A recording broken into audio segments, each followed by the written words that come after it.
সামাজিক যোগাযোগ মাধ্যম ব্যবহার করে বাংলাদেশে সহিংসতাকে উস্কে দেওয়ার অভিযোগে মেটার কাছে আনুষ্ঠানিকভাবে চিঠি পাঠিয়েছে ন্যাশনাল সাইবার সিকিউরিটি এজেন্সি। সেই চিঠিতে অভিযোগ করা হয়, উস্কানিমূলক কন্টেন্টের বিষয়ে বিভিন্ন সরকারি এবং বেসরকারি সূত্র থেকে বারবার অনুরোধ জানানো হলেও মেটা সময়মতো কার্যকর ব্যবস্থা নেয়নি। ফলে সহিংস বক্তব্য আর আহ্বান দীর্ঘ সময় ধরে অনলাইনে ছড়িয়ে পড়ে এবং বাস্তব সহিংসতায় রূপ নেয়। মেটার কাছে 5টি নির্দিষ্ট দাবি জানিয়েছে জাতীয় সাইবার নিরাপত্তা সংস্থা, যার মধ্যে আছে 2026 সালে জাতীয় নির্বাচন শেষ না হওয়া পর্যন্ত বাংলাদেশ সংক্রান্ত কন্টেন্টে বিশেষ নজরদারি বজায় রাখা। বাকিটা প্রতিবেদনে।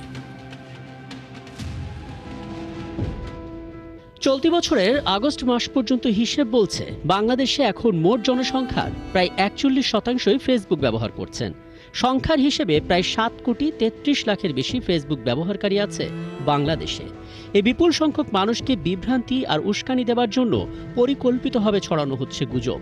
পুরনো ভিডিও চটকদার ক্যাপশনে ছড়িয়ে দেওয়া হচ্ছে, সাথে নিখুঁত ব্যবহার বাড়ছে এআই প্রযুক্তির। ফলে গুজব হয়ে যাচ্ছে আরও শক্তিশালী।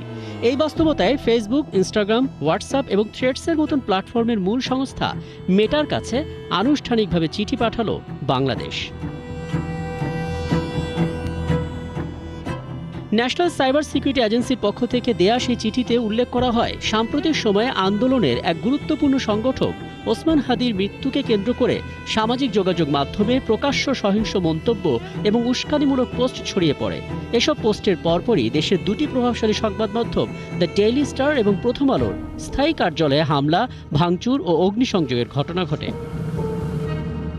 জাতীয় সাইবার নিরাপত্তা সংস্থার দাবি, এ সমস্ত উস্কানিমূলক কন্টেন্টের বিষয়ে বিভিন্ন সরকারি এবং বেসরকারি সূত্র থেকে বারবার অনুরোধ জানানো হলেও মেটা সময় মতো কার্যকর ব্যবস্থা নেয়নি।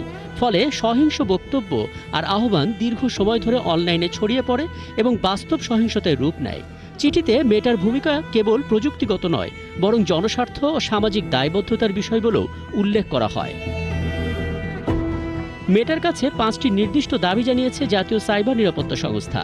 এর মধ্যে রয়েছে বাংলাদেশ সংক্রান্ত কন্টেন্টে আরও কঠোর এবং দ্রুত কমিউনিটি স্ট্যান্ডার্ড প্রয়োগ, বাংলা ভাষাভিত্তিক কন্টেন্ট মডারেশন জোরদার, সহিংসতা ও ভীতি প্রদর্শনমূলক পোস্টে তাৎক্ষণিক ব্যবস্থা গ্রহণ এবং 2026 সালের ফেব্রুয়ারিতে অনুষ্ঠিতব্য জাতীয় নির্বাচন শেষ না হওয়া পর্যন্ত বাংলাদেশ সংক্রান্ত কন্টেন্টে বিশেষ নজরদারি বজায় রাখা।